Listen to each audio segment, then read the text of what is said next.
Pendant la guerre commerciale, les palabres continuent à Washington. De nombreux produits chinois et américains sont devenus 25% plus chers jeudi, mais des négociations discrètes se poursuivent pour tenter d'éviter l'escalade entre Pékin et Washington, tandis qu'un accord semble à portée de main avec le Mexique dans l'autre conflit commercial déclenché par Donald Trump.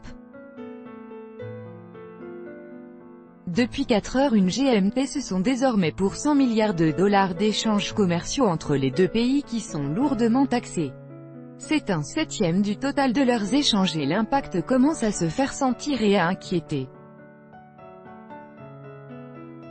Pour tenter de trouver un terrain d'entente et mettre fin à ce cycle, des négociateurs américains et chinois discutent depuis mercredi dans la capitale américaine et dans la plus grande discrétion. La tenue même de la rencontre, qui doit se poursuivre jeudi, a été perçue par les marchés comme un signe positif après une longue période sans contact, même si le président Trump a dit lundi ne pas en attendre grand-chose. Le fait qu'ils aient envoyé des subalternes laisse à penser qu'ils ne vont pas discuter des points les plus importants, a estimé jeudi l'ancien ministre du Commerce de George W. Bush, Carlos Gutiérrez, sur CNBC. Les échanges Chine-États-Unis copyright AFP, Gal Roma pour l'administration Trump, qui a déclenché les hostilités et accuse la Chine de pratiques déloyales et de vol de propriété intellectuelle. L'objectif reste d'intensifier la pression sur le géant asiatique pour l'amener à réduire son colossal excédent commercial avec les États-Unis. C'est un point de fixation du président américain, qui voit là le signe que l'Amérique s'est fait avoir par la Chine, l'Union européenne ou encore le Canada et le Mexique. Face à Pékin, les États-Unis se sentent en position de force et le font savoir. Nous avons beaucoup plus de munitions qu'eux. Ils le savent, a lancé Wilbur Ross, le ministre américain du Commerce.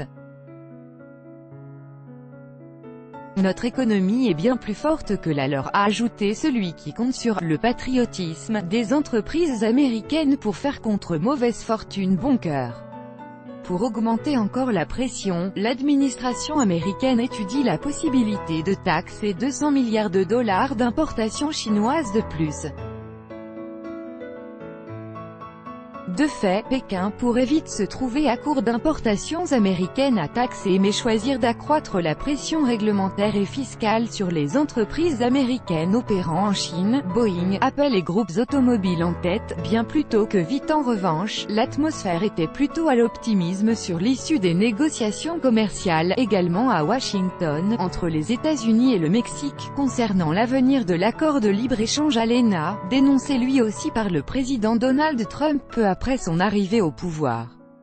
Le ministre des Affaires étrangères mexicain Luis Videgaray, à gauche, et le ministre mexicain de l'économie Ildefonso Guajardo à Washington DC le 22 août 2018. Copyright AFP, et Eric Barada. Le quotidien Politico avait affirmé mercredi que Donald Trump pourrait faire état d'une avancée dès jeudi mais à la reprise des négociations le matin, le ministre mexicain de l'économie Ildefonso Guajardo a lancé à des journalistes un mystérieux « il vaut mieux avoir un bon accord qu'un accord rapide ». De fait, même si les États-Unis et le Mexique s'entendent pour que l'accord tripartite survive, il faudra convaincre le Canada, qui s'est mis en retrait des discussions en attendant que Washington et Mexico s'entendent.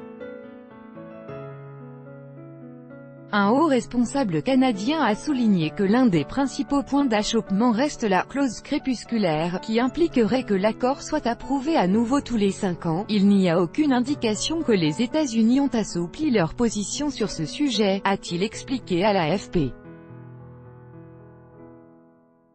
Le Mexique comme le Canada sont opposés à cette clause. Ils estiment qu'aucun entrepreneur ne prendrait le risque de s'installer chez eux si ces produits risquaient d'être exclus du marché américain en cas de dénonciation de l'accord. Le Canada souhaite aussi préserver le dispositif de règlement des différends dans l'accord, alors que les États-Unis veulent s'en débarrasser. Principaux partenaires commerciaux des États-Unis. Copyright AFP, Simon Malfatteo. Carlos Gutiérrez a souligné toutefois que l'administration Trump a fortement intérêt à trouver un accord avant les législatives de novembre, qui s'annoncent difficiles pour le parti présidentiel. Je ne pense pas que le président Trump veut se lancer dans la campagne électorale avec une épée de Damoclès au-dessus de l'ALENA, en raison de l'importance économique de l'accord pour une bonne partie de sa base électorale, a-t-il souligné. Par ailleurs, ces tensions commerciales pourraient pénaliser l'économie aux États-Unis, selon la Banque centrale américaine, Fed, qui a tiré la sonnette d'alarme. Tout droit de reproduction et de représentation réservé. Copyright 2018, Agence France Presse.